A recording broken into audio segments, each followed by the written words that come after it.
بسم اللہ الرحمن الرحیم۔ چہل احادیث کا سلسلہ چل رہا تھا۔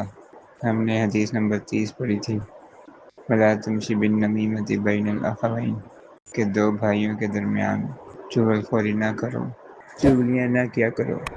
اس میں ہم نے چغلی کی تعریف پڑھ لی، غیبت اور چغلی میں فرق پڑھ لیا، اور قرآن پاک سے اس بارے میں ایک آیت مبارکہ بھی ہم نے ترجمہ کے ساتھ اس کی تفسیر کے ساتھ پڑھ لی۔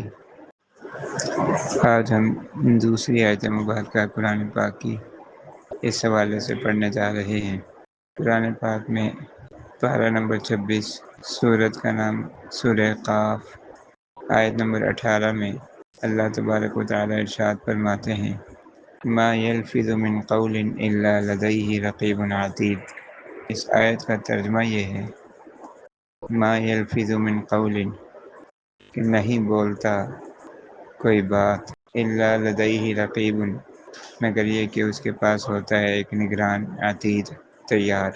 مراد یہ ہے کہ انسان اپنی زبان سے جو بھی بات نکالتا ہے، جو بھی بات کرتا ہے، اس پر ایک نگران فرشتہ موجود ہوتا ہے اور وہ اس کو لکھنے کے لیے تیار ہوتا ہے۔